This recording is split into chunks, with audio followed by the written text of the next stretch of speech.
I was more willing to engage lock antlers when I was young. I don't think people are going to change their minds anymore. I don't want to be the carnival barker on some freak show. We're split. We'll find out where we go, which way at each election. In between, it's going to be contentious. At age 66, I don't want to wake up every day and fight with people about stuff they're not going to change their mind on anyway.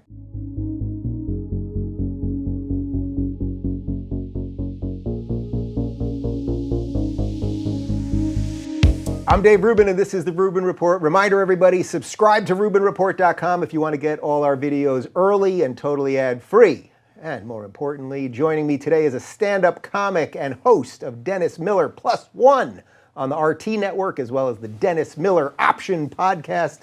Dennis Miller, I've already said your name 3 times. What's up, Rubes? Welcome to the Rubin Report. Beautiful pad here, man. I'm trying to read. You can tell a man by his books and How am I doing? His tchotchkes. I see that you were a Carlin fan, which I find Of endearing. course. Little Steven Pinker, NBA. I think your detractors would say this indicates you're moving rightward towards John Birch participation on the bottom. Where do you have the map centered up? And that odd confluence between South America and, or the globe, I should say, South America and Africa, where it's split up. And now I have a theory. It looks like they were together at one point. Yes. They've split apart, and obviously the west coast of Africa with Ivory Coast, Liberia is the most contentious place on the planet, and I think that's a sudden hard drive tremble from way back when, where a guy went out into his yard in Liberia once and said, "Honey, what's this crack?" And then 2 weeks later, Next it was thing, another continent. I've oft wondered how Pangea split. Now I have a little... There you go. Yeah, I'm giving you a little something of everything here, because we got lefties, we got righties. Look, I got an American flag in the control And I room love the over map. there. I always love to have a map in my studio to feel situated. Yeah. So you got 2 shows. You've done a bajillion things. I Yeah. said to you right before, I'm not even going to use notes. I try not to really look at my notes when I talk to most guests. Anyway, I thought I'd just sit down and see what happens. You kind of just need to be wound up, and then you go, right? Well, you know what? But I tell you, as I get older, I need to be wound up and let go less. I just, listen, it's contentious now. I was more of a, I don't want to use it's a tired term, firebrand, but I was more willing to engage lock antlers when I was young. I don't think people are going to change their minds anymore. I don't want to be the carnival barker on some freak show. We're split. We'll find out where we go, which way at each election. In between, it's going to be contentious.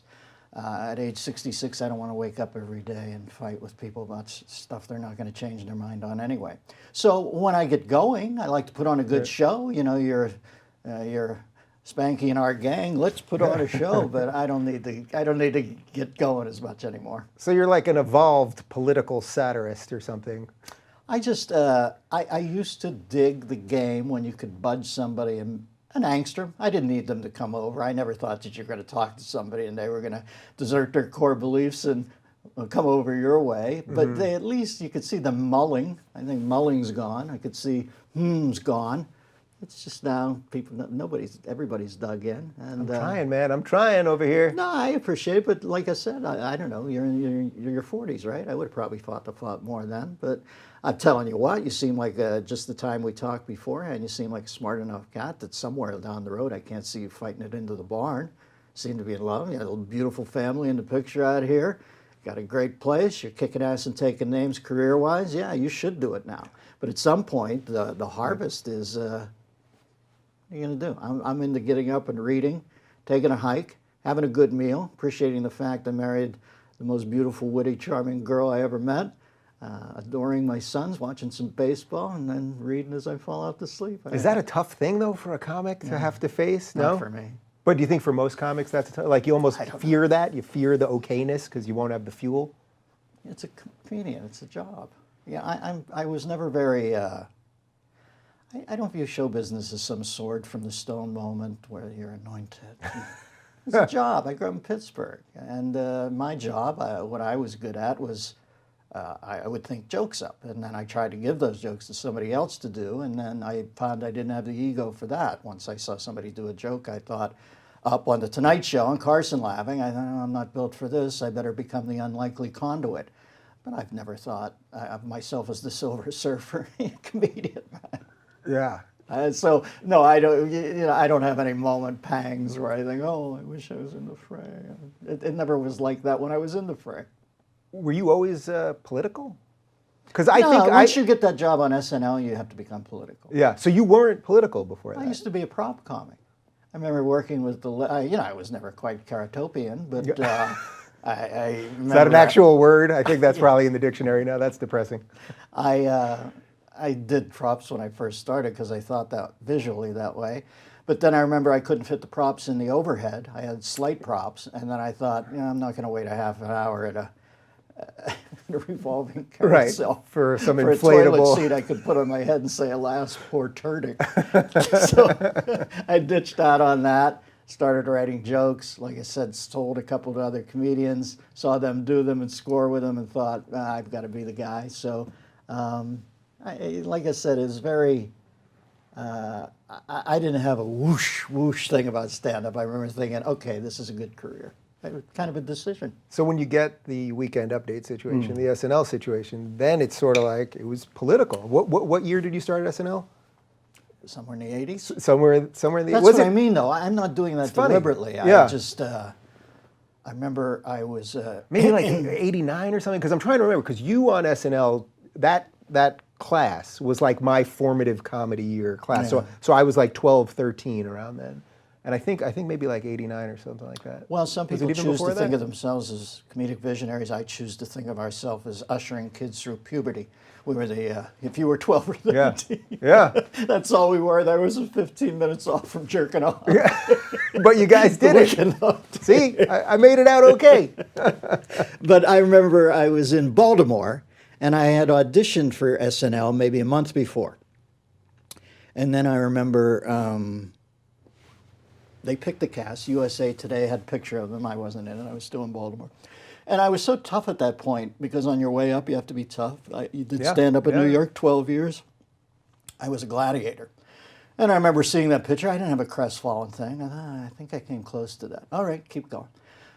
Then I was up doing Letterman, and somebody came into the Letterman dressing room and said, listen, Lorne Michaels wants to see you on 17, where his office was. And I said, geez, I knew something was. He's not calling me down to revisit me to tell me why he didn't give it to me. You're really not getting it. But I'm thinking maybe I get a shot on it as a comedian or something, like Stephen Wright would come on Sam once in a while. So I went down. I knew it was going to be something good, but then I walked in. I remember it's one of those moments that stick in your head. Lorne sits at the end of the thing. He's got one of those green domed glasses, lights on his desk, that gives it that Arthur Conan Doyle feel. He's got the quarter glasses on, reading scripts or something, and over his shoulders the Empire State Building, and I remember it being like red, white, and blue. It wasn't 4th of July or anything, but he looks up and he goes, "Hey, Dennis Miller." I go, "Hey, Lorne." He says, "How would you like to do Weekend Update?" And I said, "I'd like that a lot." And Wow. he said, "I'll see you tomorrow at around 11. I said, "All right, sir." I walked out, and I remember thinking, I'm not a big drinker, but I remember thinking, I'm going to go get 4 fingers of something brown on the rocks and knock this down, because this is pivotal. And that was magical. I don't want to act like I'm sitting over here like Rasputin. I'm talking about stand-up. I was kind of step-by-step, Maginot Line, move it 6 inches, fall back 4, move it 4. But when that happened, I remember thinking, all right, take some mental Polaroids here. Don't be blasé about this, because that's its own defense mechanism. This is a big deal. Chevy Chase did this. You're going to do it now. Enjoy it until you either become a success or get whacked. So I did enjoy it along the way. I took all those moments, and the first time you sit in that seat and they're counting you down, I just thought, all right, I might go out, but I'm going out on my shield here. So even though you weren't purely political, they pegged you for that. Were you? Is that what you wanted? Did you want to do more? I wanted any hook. I didn't. I'm not a character guy. I used to try to stay out of the SNL sketches. Because, when you're with geniuses, Carvey's a comedic genius, Lovett's, the sketch-wise a genius, Phil, the ultimate glue guy. I mean, the only guy, I never thought I'd see a guy like Danny, and Phil got in the realm with him, and I always thought, well, this is a serious play. Mike Myers comes in. So you got 4 leads there who can kill the ball.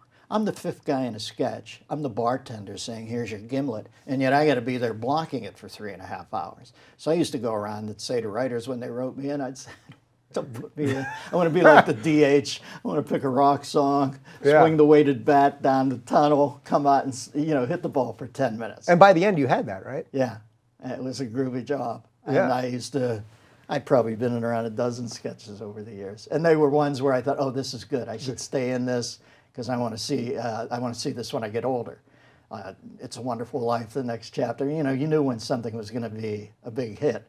But by and large, I was really happy to have just Weekend Update. If you're looking for more honest and thoughtful conversations about comedy instead of the nonstop yelling you get everywhere else, check out our comedy playlist. And if you want to watch full interviews on a variety of topics, check out our full episode playlist. They're both right over here. And to get notified of all future videos, be sure to subscribe and click the notification bell.